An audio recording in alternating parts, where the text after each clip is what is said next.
హైదరాబాద్ ఉప్పల్లోని జోషి స్కూల్లో 6వ తరగతి విద్యార్థిని పట్ల టీచర్ అసభ్యంగా ప్రవర్తించిన ఘటన ఆలస్యంగా వెలుగులోకి వచ్చింది. దీంతో విద్యార్థి తల్లిదండ్రులు కీచక టీచర్కు దేహశుద్ధి చేశారు. స్కూల్ ముందు బైఠాయించి నిరసన తెలిపారు. జరిగిన ఘటనపై డీఈఓ వెంటనే చర్యలు చేపట్టాలని, పాఠశాల గుర్తింపు రద్దు చేయాలని విద్యార్థి సంఘాలు డిమాండ్ చేశాయి.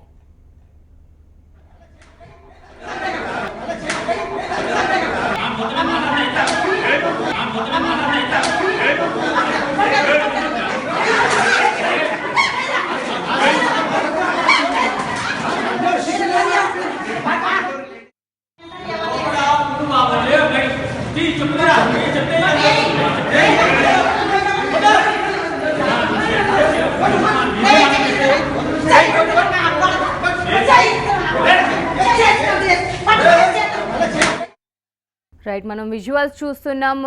విద్యార్థి తల్లిదండ్రులు టీచర్ పై దేహశుద్ధి చేసేందుకు ప్రయత్నిస్తున్నారు. ఇక హైదరాబాద్ ఉప్పల్లోని జోషి స్కూల్లో ఈ ఘటన చోటు చేసుకుంది.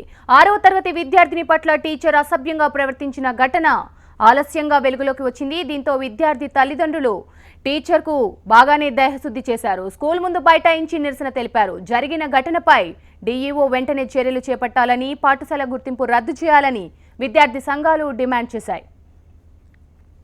ఇక దీనిపై మరింత సమాచారం మా రిపోర్టర్ ప్రవీణ్ అందిస్తారు. ప్రవీణ్, ప్రస్తుతం కీచకుడిని పోలీసులు అరెస్ట్ చేశారా? దీనిపై పోలీసులు ఏమంటున్నారు, విద్యార్థి తల్లిదండ్రులు ఏమంటున్నారు?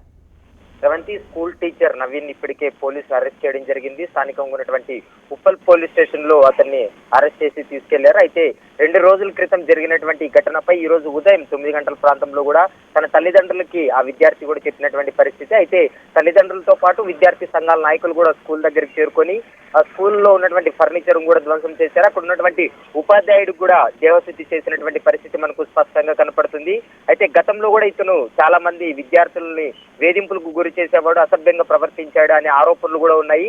వీటి ఆధారంగా తర్వాత ఈ రోజు ఫిర్యాదు ఇచ్చిన ఆధారంగా కూడా పోలీసులు 2 సెక్షన్ల కింద కేసు నమోదు చేసుకుని ప్రస్తుతం దర్యాప్తు చేస్తున్నటువంటి పరిస్థితి కనపడుతుంది. వెంటనే ఎవరైతే ఆ టీచర్ ఉన్నాడో అతను వెంటనే సస్పెండ్ చేయాలి, తర్వాత డీఈఓ పూర్తి స్థాయిలో చర్యలు చేపట్టాలంటూ కూడా ప్రధానంగా డిమాండ్ చేస్తున్నటువంటి పరిస్థితి కనపడుతుంది. మరి కొద్దిసేపట్లోనే అతనిపై ఎలాంటి చర్యలు తీసుకోబోతున్నారు, స్కూల్ పై ఎలాంటి చర్యలు తీసుకోబోతున్నారు అనే విషయం పైన మాత్రం మరి కొద్దిసేపట్లో క్లారిటీ వచ్చే అవకాశం కనపడుతుంది. శ్రవంతి, ప్రవీణ్, మరి మీరన్నట్లుగానే అతనిపై ఇంతకు ముందు కూడా ఇలాంటి ఘటనలు చాలానే చోటు చేసుకున్నాయని చెప్తున్నారు. మరి ఇంతవరకు స్కూల్ యాజమాన్యం అతనిపై ఎటువంటి చర్యలు ఎందుకు తీసుకోలేదు? అతన్ని ఎందుకు సస్పెండ్ చేయలేదు స్కూల్ నుంచి? అయితే స్కూల్ టీచర్ గారు తర్వాత ప్రిన్సిపల్ గా 2 అతనే వ్యవహరిస్తున్నాడు. అతని కింద దాదాపు 10 మంది ఉపాధ్యాయులు ఉన్నారు. అయితే ప్రిన్సిపల్ ఇలాంటి పనులకు పాల్పడుతుండడంతో ఎవరు ప్రశ్నించే పరిస్థితి అక్కడ లేదు. అయితే కొద్దిమంది విద్యార్థులను కూడా వారికి జరిగినటువంటి సంఘటనలు కావచ్చు, వారికి జరిగినటువంటి అవమానాలు కూడా ఇంట్లో షేర్ చేయలేకపోకున్నటువంటి పరిస్థితి సందర్భాలు చాలా ఉన్నాయి.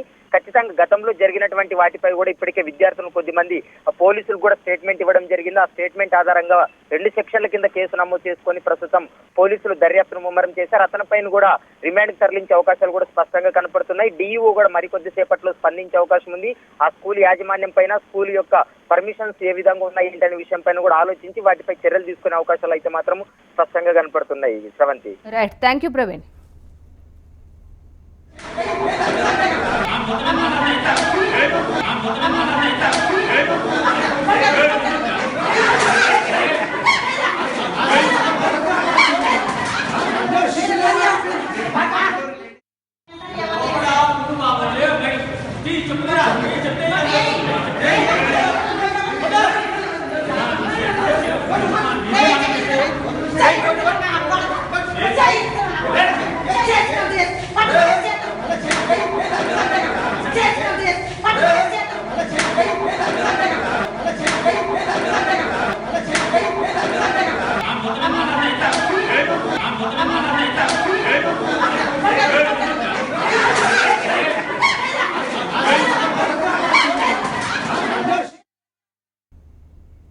నెల్లూరు జిల్లా